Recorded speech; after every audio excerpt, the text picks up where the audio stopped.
मेरे प्यारे साथियों, हम लोग इस वीडियो के अंदर में कक्षा 12वीं के इतिहास में जो प्रश्न पूछे गए थे 2024 के प्रश्न में, उस प्रश्नों को पूरी डिटेल एक्सप्लेन के साथ कवर करेंगे। साथ साथ में एक्स्ट्रा फैक्ट, अति महत्वपूर्ण जो फैक्ट होगा उसको भी कवर करेंगे।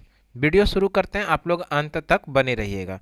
देखिए, क्वेश्चन नंबर 1 में दिया जो गया है, कौटिल्य ने किस ग्रंथ की रचना की थी। कौटिल्य से संबंधित है कौटिल्य, जिसको कि हम लोग चाणक्य या विष्णुगुप्त के नाम से जानते हैं। चाणक्य या विष्णुगुप्त, ये तीनों ही नाम कौटिल्य का ही है। विष्णुगुप्त, इस चाणक्य, कौटिल्य या विष्णुगुप्त ने प्रसिद्ध पुस्तक जो लिखा था जिसका नाम है कि अर्थशास्त्र। और ये अर्थशास्त्र राजनीति पर आधारित है। ये भी ध्यान रखना है कि राजनीति पर आधारित है। कौटिल्य की बात करें, कौटिल्य, चाणक्य या विष्णुगुप्त, जो चंद्रगुप्त मौर्य के दरबार में प्रधानमंत्री थे। ध्यान रखना कि चाणक्य, विष्णुगुप्त या कौटिल्य चंद्रगुप्त मौर्य का प्रधानमंत्री था। इन्होंने अर्थशास्त्र पुस्तक की रचना की है जो राजनीति पर आधारित है। नेक्स्ट क्वेश्चन है क्वेश्चन नंबर 2। क्वेश्चन नंबर 2 में है, उपनिषदों की संख्या कितनी है। उपनिषद की बात किया जा रहा है। उपनिषद की संख्या 108 है और 108 ऑप्शन नंबर बी में है, तो option number B is the correct answer. अगला प्रश्न है, मुद्राक्षस किसकी रचना है। मुद्राक्षस की बात किया जा रहा है, तो मुद्राक्षस की किसकी रचना थी। ये विशाख दत्त की मुद्राक्षस रचना है। अगला प्रश्न है क्वेश्चन नंबर 4। क्वेश्चन नंबर 4 में है, कादंबरी के लेखक कौन हैं।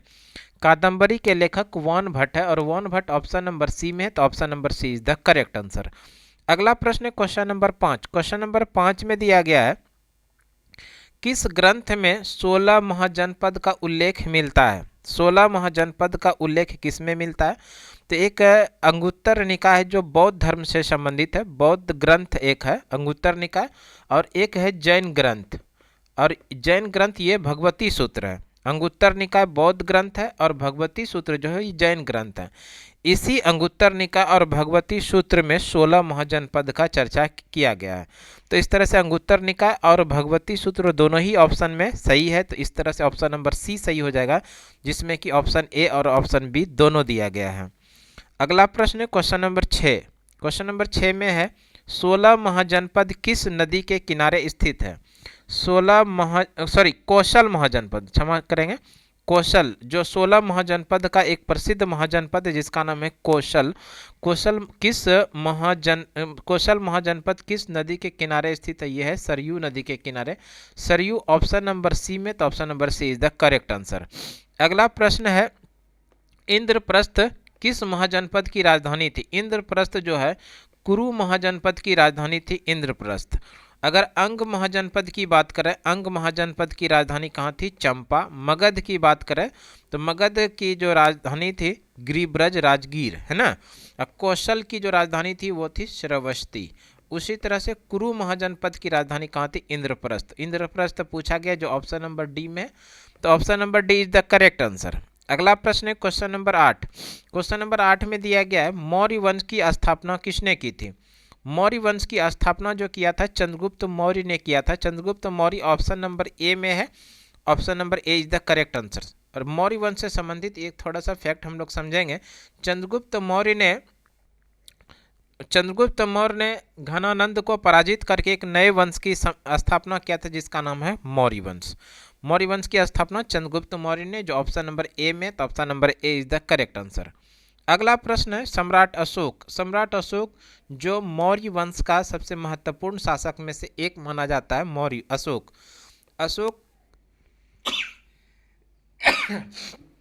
अशोक का संबंध है मौर्य वंश का से। मौर्य वंश का ये तीसरा शासक था। मौर्य वंश से तीसरा शासक सबसे महत्वपूर्ण शासक माना जाता है। इसी मौर्य वंश का सबसे प्रतापी शासक जो सम्राट अशोक थे, सम्राट अशोक के अभिलेख किस भाषा में हैं। सम्राट अशोक के जो अभिलेख है वो प्राकृत भाषा में है। प्राकृत ऑप्शन नंबर बी में है, तो option number B is the correct answer. इसके अलावा हम लोग याद रखेंगे, अगर लिपि की बात किया जाए किस लिपि में था, तब लिपि में हम लोग याद रख लेंगे इसका लिपि का ब्राह्मणी और खरोष्ठी। ब्राह्मणी और खरोष्ठी लिपि। नेक्स्ट क्वेश्चन है क्वेश्चन नंबर 10। क्वेश्चन नंबर 10 में कलिंग का युद्ध कब हुआ था? कलिंग का युद्ध जो हुआ था 261 ईसा पूर्व में हुआ था, और इस कलिंग का युद्ध जो जीता था अशोक ने जीता था। अशोक, ध्यान रखिएगा, यही मौर्य वंश का तीसरा शासक अशोक, जिन्होंने एक प्रसिद्ध युद्ध लड़ा था, ऐतिहासिक युद्ध जिसका नाम है कलिंग का युद्ध, जो 261 ईसा पूर्व में हुआ था। इसी युद्ध के बाद कलिंग युद्ध के विजय के बाद अशोक ने अपने जीवन में कभी भी हथियार नहीं उठाने की प्रतिज्ञा किया। साथ साथ में अशोक ने इसी युद्ध के बाद बौद्ध धर्म को अपना लिया, बौद्ध धर्म को अपनाया।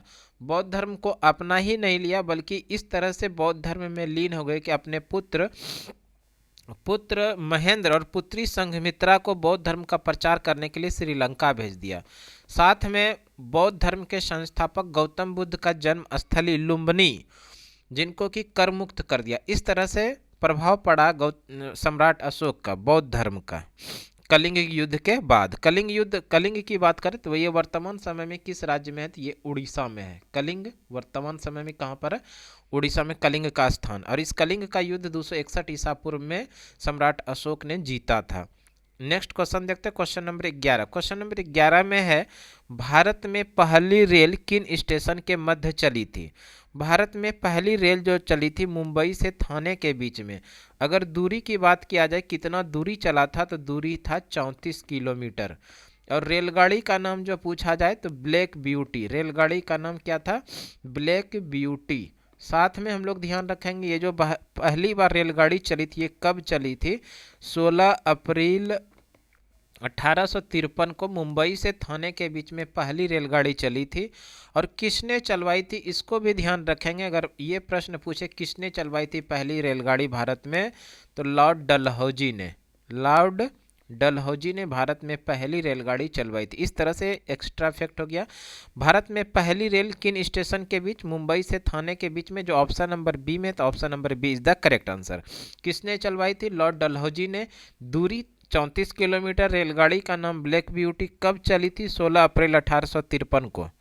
नेक्स्ट क्वेश्चन है क्वेश्चन नंबर 12। क्वेश्चन नंबर 12 में जो पूछा गया है, पुतली बाई किसकी माता थी? पुतली बाई गांधी जी की माता थी। Gandhi ji option number A में, option number A is the correct answer. अगला प्रश्न है क्वेश्चन नंबर 13। क्वेश्चन नंबर 13 में दिया गया है, सत्यार्थ प्रकाश किसकी रचना है? सत्यार्थ प्रकाश दयानंद सरस्वती की रचना है। Dayanand Saraswati option number D में, option number D is the correct answer. Dayanand Saraswati के बारे में अगर बात करें, दयानंद सरस्वती ने 1875 में आर्य समाज की स्थापना किया था। आर्य समाज, ध्यान रखना है हम लोगों को, आर्य समाज की स्थापना किसने किया? तो दयानंद सरस्वती ने। और इसी दयानंद सरस्वती ने एक प्रसिद्ध पुस्तक जिसका नाम है सत्यार्थ प्रकाश की रचना करी। अगला प्रश्न है क्वेश्चन नंबर 14। क्वेश्चन नंबर 14 में दिया गया है, स्वतंत्र भारत के प्रथम प्रधानमंत्री कौन थे? स्वतंत्र भारत के प्रथम प्रधानमंत्री पंडित जवाहरलाल नेहरू थे। Pandit Jawaharlal Nehru option number B में है, option number B is the correct answer.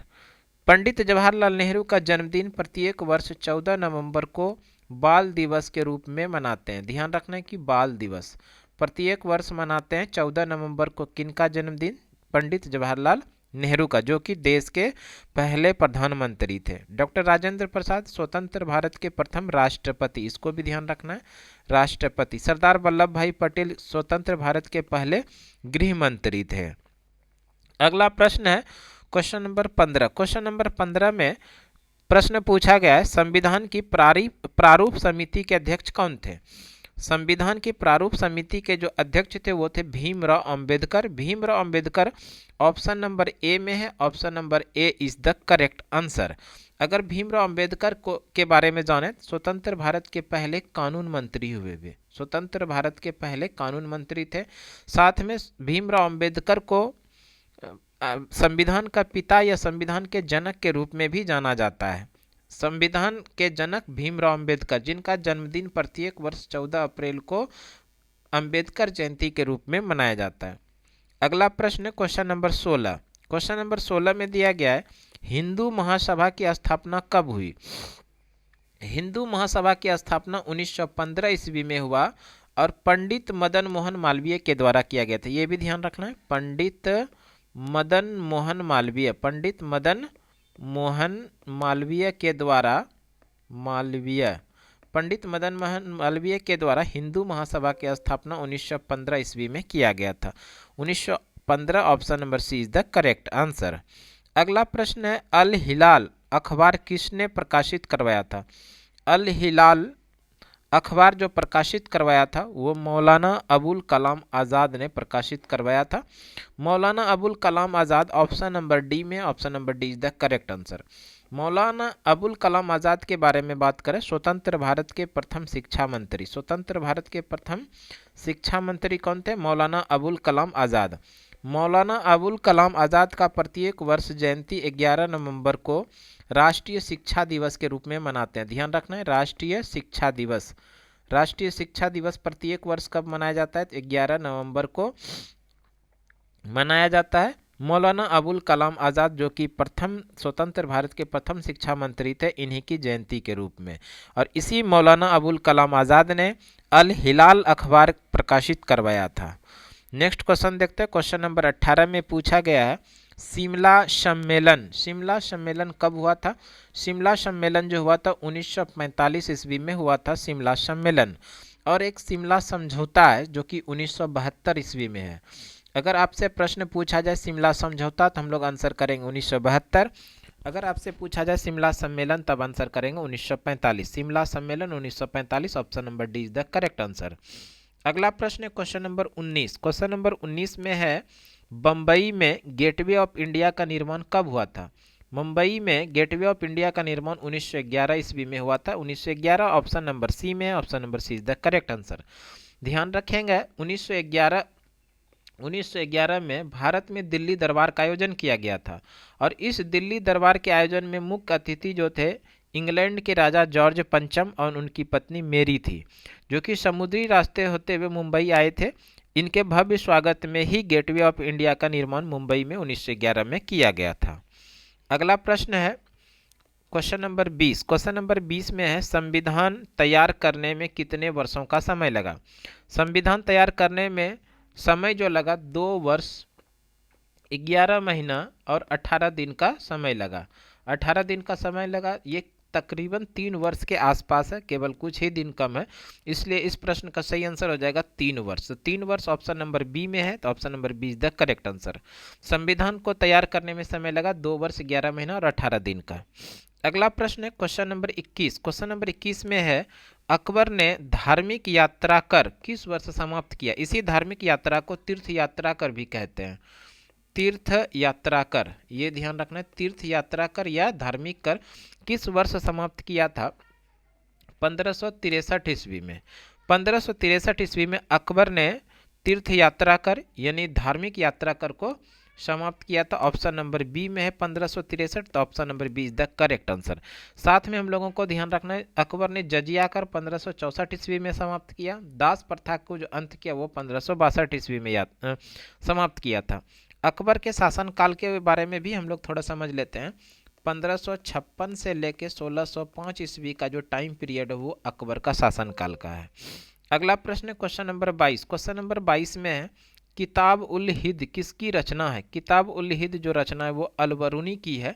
Al-Biruni जो मोहम्मद गजनबी के साथ भारत में आए थे, मोहम्मद गजनबी इन्हीं के साथ में वो भारत आए थे। और इसी अलबरूनी ने एक प्रसिद्ध पुस्तक लिखा जिसका नाम है Kitab ul Hind. Alberuni option number C में, option number C is the correct answer. अगला प्रश्न है क्वेश्चन नंबर 23। क्वेश्चन नंबर 23 में है, शेर शाह का मकबरा कहाँ स्थित है? शेर शाह का मकबरा स्थित है सासाराम में, जो सासाराम बिहार में है, तो option number D is the correct answer. अगला प्रश्न है क्वेश्चन नंबर 24। क्वेश्चन नंबर 24 में है, भारत में प्रथम अफगान शासक का संस्थापक कौन था? भारत में प्रथम अफगान शासक के जो संस्थापक थे वो बहलोल लोदी थे। Bahlol Lodi option number A में, option number A is the correct answer.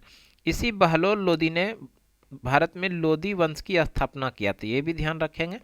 Lodi वंश के संस्थापक कौन थे? बहलोल लोदी, जो कि पहले अफगान शासक था। अगला प्रश्न है क्वेश्चन नंबर 25। क्वेश्चन नंबर 25 में है, पुराना किला कहाँ स्थित है? पुराना किला जो दिल्ली में स्थित है, दिल्ली ऑप्शन नंबर सी में, तो option number C is the correct answer. अगला प्रश्न है आलमगीरपुर कहाँ स्थित है? सिंधु घाटी सभ्यता के एक प्रमुख स्थल जो है आलमगीरपुर, ये आलमगीरपुर है कहाँ स्थित? तो उत्तर प्रदेश का मेरठ जिला जो है यहीं पर आलमगीरपुर स्थित है। Uttar Pradesh option number A में, तो option number A is the correct answer. अगला प्रश्न है, हड़प्पा सभ्यता किस युग की सभ्यता है? हड़प्पा सभ्यता जो है एक कांस्य युगीन सभ्यता है। कांस्य युगीन सभ्यता ऑप्शन नंबर बी में, option number B is the correct answer.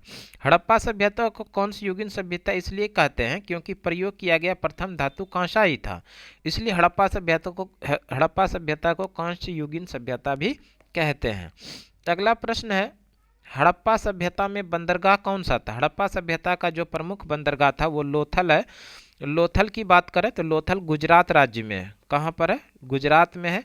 जो कि लोथल की बात करें तो ये भोगवा नदी के किनारे, ये भी ध्यान रखना कि किस नदी के किनारे? भोगवा नदी के किनारे है। सिंधु घाटी सभ्यता का प्रमुख स्थल भी है और साथ में सिंधु घाटी सभ्यता यानी हड़प्पा सभ्यता का ये बंदरगाह भी है लोथल। इस लोथल को हड़प्पा सभ्यता की वाणिज्यिक राजधानी यानी कॉमर्शियल कैपिटल भी कहा जाता है, वाणिज्यिक राजधानी कहा जाता है लोथल को। लोथल के बारे में जाने तो लोथल का खोज 1954 ईस्वी में किया गया था। लोथल का खोज 1954 में किया गया था और किसके द्वारा किया गया था तो ये भी ध्यान रखेंगे, रंगनाथ राव के द्वारा लोथल का खोज किया था, जिसको कि हम लोग एस राव के नाम से जाना जाता है। ध्यान रखना कि हड़प्पा सभ्यता में लोथल का खोज 1954 में रंगनाथ राव के द्वारा खोजा गया, जो वर्तमान समय में गुजरात में है, भोगवा नदी के किनारे स्थित है और हड़प्पा सभ्यता का ये प्रमुख बंदरगाह हुआ करता था।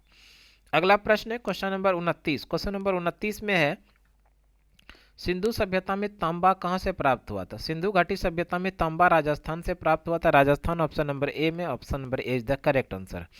क्वेश्चन नंबर 30 में है, सिंधु सभ्यता में विशाल अन्नागार कहाँ मिलता है? सिंधु घाटी सभ्यता में विशाल जो अन्नागार मिलता है वो मोहनजोदड़ो में मिलता है। मोहनजोदड़ो ऑप्शन नंबर डी में, option number D is the correct answer. अन्नागार के साथ में याद रखिएगा स्नानागार, ये भी मोहनजोदड़ो में भी मिलता है। अगला प्रश्न क्वेश्चन नंबर 31। क्वेश्चन नंबर 31 में है, हरिहर एवं बुक्का किस वंश के शासक थे? हरिहर बुक्का जो ये संगम वंश के शासक था। अगर बात कर लें हरिहर बुक्का, इसी हरिहर बुक्का ने 1336 ईस्वी में विजयनगर साम्राज्य की स्थापना किया था। विजयनगर साम्राज्य की बात कर लें तो विजयनगर साम्राज्य का जो राजधानी हुआ करता था, ये राजधानी हम्पी था। हम्पी जो कि तुंगभद्रा नदी के किनारे है। ये भी प्रश्न कई बार एग्जाम में देखने के लिए मिला है। हम्पी किस नदी के किनारे? तुंगभद्रा नदी के किनारे। और यही हम्पी विजयनगर साम्राज्य की राजधानी हुआ करती थी। वर्तमान समय की बात करें तो ये हम्पी कहाँ पर है? तो ये कर्नाटक राज्य में है। कर्नाटक में वर्तमान समय में ये हम्पी है। अगला प्रश्न क्वेश्चन नंबर 32। क्वेश्चन नंबर 32 में है, कमल महल कहाँ अवस्थित है? कमल महल जो अवस्थित है वो हम्पी में। हम्पी ऑप्शन नंबर सी में, option number C is the correct answer. अगला प्रश्न है, अमुक्त मर्यादा किसने लिखा था? अमुक्त मर्यादा कृष्णदेव राय ने लिखा था। कृष्णदेव राय ऑप्शन नंबर डी में, option number D is the correct answer. अगला प्रश्न है क्वेश्चन नंबर 34। इसमें दिया गया है, विजयनगर साम्राज्य में कितने वंश ने शासन किया था? विजयनगर साम्राज्य में 4 वंश के शासकों ने शासन किया था। 4 वंश ये कौन कौन से उसको भी देख लेते हैं। विजयनगर साम्राज्य पर शासन करने वाले प्रमुख राजवंश थे संगम वंश, सुलू वंश, तुलु वंश और आरवेडु वंश। इन चारों वंश के शासकों ने शासन किया था विजयनगर साम्राज्य में। अगला प्रश्न है क्वेश्चन नंबर 35। क्वेश्चन नंबर 35 में है, निम्न में से कौन विदेशी यात्री विजयनगर नहीं आया था? कौन सा विदेशी यात्री विजयनगर नहीं आया था? तो पहला ऑप्शन है अब्दुल रजाक। इसके बारे में अगर बात करें तो अब्दुल रजाक देवराय द्वितीय के शासनकाल में भारत आए थे। डोमिंगो पेस ये जो कृष्णदेव राय के दरबार में भारत आए थे। और निकोलो कॉन्टी की बात करें तो निकोलो कॉन्टी देवराय प्रथम के शासनकाल में विजयनगर साम्राज्य में आए थे। और ये जो बर्नियर है, ये बर्नियर जो फ्रांस का एक चिकित्सक था, फ्रांसीसी चिकित्सक था, जो दारासिको के शासनकाल में आए थे। तो इस तरह से बर्नियर जो है विजयनगर साम्राज्य में नहीं आए थे। तो बर्नियर ऑप्शन नंबर डी में, option number D is the correct answer. अगला प्रश्न है क्वेश्चन नंबर 36। क्वेश्चन नंबर 36 में है, मुतखब उल लुबाब किसकी रचना है? मुतखब उल लबाब जो है ये रचना है खाफी खां का। Option number C is the correct answer. अगला प्रश्न क्वेश्चन नंबर 37। 37 में है इकबाल नामा ए जहांगीरी के लेखक कौन है? इकबाल नामा ए जहांगीरी के लेखक जो हैं वो है मोतबिद खां। अगला प्रश्न क्या, उसर क्या था? उसर एक भूमिकर था। उसर भूमिकर था, जो ऑप्शन नंबर ए में, option number A is the correct answer. Question number 39 में है बख्तियार खिलजी कौन था? बख्तियार खिलजी कुतुबुद्दीन ऐबक का एक सेनापति था। तो इस तरह से सेनापति ऑप्शन नंबर डी में, option number D is the correct answer. अगला प्रश्न है क्वेश्चन नंबर 40 में नादिर शाह का आक्रमण कब हुआ था? नादिर शाह का आक्रमण 1739 में हुआ था। 1739 option number D correct answer. अगला प्रश्न है क्वेश्चन नंबर 41 में है भारत छोड़ो आंदोलन का प्रस्ताव कांग्रेस ने किस अधिवेशन में पारित हुआ था? भारत छोड़ो आंदोलन जो कि 1942 में हुआ था, ये मुंबई के अधिवेशन में पारित हुआ था। मुंबई ऑप्शन नंबर डी में, option number D is the correct answer. अगला प्रश्न है क्वेश्चन नंबर 42। क्वेश्चन नंबर 42 में है 1915 में किसकी स्थापना हुई थी? 1915 ईस्वी में हिंदू महासभा की स्थापना पंडित मदन मोहन मालवीय के द्वारा किया गया था। कहाँ पर? तो ये बनारस में, ध्यान रखिएगा। भारतीय राष्ट्रीय आंदोलन ये नहीं है। मुस्लिम लीग की स्थापना 1906 में सलीमुल्लाह खां और आगा खां के द्वारा। स्वराज पार्टी की स्थापना 1923 में मोतीलाल नेहरू और चितरंजन दास के द्वारा। हिंदू सभा की स्थापना, हिंदू महासभा की 1915 ईस्वी में पंडित मदन मोहन मालवीय के द्वारा। अगला प्रश्न है क्वेश्चन नंबर 43, जिसमें पूछा गया है 1939 में सुभाष चंद्र बोस ने किसकी स्थापना की थी? 1939 में सुभाष चंद्र बोस ने फॉरवर्ड ब्लॉक की स्थापना किया था। तो option number B is the correct answer. अगला प्रश्न है क्वेश्चन नंबर 44। क्वेश्चन नंबर 44 में है निम्न में से कौन कैबिनेट मिशन का सदस्य नहीं थे? कैबिनेट मिशन के सदस्य कौन नहीं थे? लॉर्ड वेवेल जो था कैबिनेट मिशन का सदस्य नहीं था। कैबिनेट मिशन 1946 ईस्वी में भारत आया था। 1946 में भारत आया और इसी कैबिनेट मिशन योजना के सिफारिश पे भारतीय संविधान का निर्माण भी किया गया था। कैबिनेट मिशन के जो सदस्य थे पेंथिक लॉरेंस, एवी अलेक्जेंडर और स्टफर्ड क्रिप्स इनके सदस्य थे। और 1946 में भारत आए और इसी कैबिनेट मिशन योजना के सिफारिश पे भारत के संविधान का निर्माण किया गया। अगला प्रश्न है क्वेश्चन नंबर 45। महात्मा गांधी दक्षिण अफ्रीका से भारत कब वापस आए? महात्मा गांधी दक्षिण अफ्रीका से वापस जो आए वो 9 जनवरी 1915 ईस्वी को भारत आए थे। इसलिए प्रत्येक वर्ष 9 जनवरी को प्रवासी भारतीय दिवस मनाया जाता है। प्रवासी भारतीय दिवस, ध्यान रखना है, प्रवासी भारतीय दिवस कब मनाया जाता है? तो 9 जनवरी को। 9 जनवरी 1915 ईस्वी को गांधी जी दक्षिण अफ्रीका से भारत वापस हमेशा के लिए आए थे। अगला प्रश्न है क्वेश्चन नंबर 46। हिंद स्वराज किसने लिखा है? हिंद स्वराज गांधी जी ने लिखा है। Gandhi ji option number C में, option number C is the correct answer. Question number 47 में है सर की उपाधि किसने वापस की थी? सर की उपाधि, सर के साथ में ध्यान रखिएगा नाइट भी, नाइट, सर या नाइट की उपाधि किसने वापस किया था? रविंद्रनाथ टैगोर ने अंग्रेज सरकार को सर यानी नाइट की उपाधि वापस किया था जलियांवाला बाग हत्याकांड के बाद। अगला प्रश्न है क्वेश्चन नंबर 48। किस वर्ष कांग्रेस ने पूर्ण स्वराज का प्रस्ताव पारित किया था? 1929 का लाहौर अधिवेशन, कांग्रेस का 1929 का लाहौर अधिवेशन, इसी अधिवेशन में कांग्रेस ने पूर्ण स्वराज का प्रस्ताव पारित किया था। और 1929 का लाहौर अधिवेशन की अध्यक्षता जो किए थे वो JL नेहरू ने, यानी जवाहरलाल नेहरू ने कांग्रेस का लाहौर अधिवेशन 1929 के अधिवेशन किया था और इसी अधिवेशन में पूर्ण स्वराज का प्रस्ताव पारित किया गया था। तो ऑप्शन नंबर डी में है 1929, option number D is the correct answer. अगला प्रश्न जो है क्रिप्स मिशन भारत कब आया था? क्रिप्स मिशन 1942 में, मार्च 1942 में भारत आया था। क्रिप्स मिशन 1942 मार्च में आया था। ऑप्शन नंबर सी में, option number C is the correct answer. Question number 50 में है 22 दिसंबर 1939 को किस पार्टी ने मुक्ति दिवस मनाया था? 22 दिसंबर 1939 को किस पार्टी ने? तो ये मुस्लिम लीग ने 22 दिसंबर 1939 को मुक्ति दिवस मनाया था। मुस्लिम, तो ऑप्शन नंबर सी में है मुस्लिम लीग, तो option number C is the correct answer. Muslim League के बारे में जाने तो मुस्लिम लीग की स्थापना 1906 में किया गया था। कहाँ पर? तो ये ढाका में किया गया था। और किन के द्वारा किया गया था? सलीम उल्लाह खां और साथ में आगा खां के द्वारा मुस्लिम लीग की स्थापना 1906 ईस्वी में किया गया था। इसी मुस्लिम लीग ने 22 दिसंबर 1939 को मुक्ति दिवस के रूप में मनाया था। अब जो है कि हम लोग क्वेश्चन नंबर 51 से लेके 100 के बीच का जो प्रश्न होगा वो अगले क्लास में देखेंगे। तो आज की क्लास के लिए इतना ही। अगले क्लास में फिर से आप लोगों के साथ मिलते हैं, तब तक के लिए धन्यवाद। जय हिंद।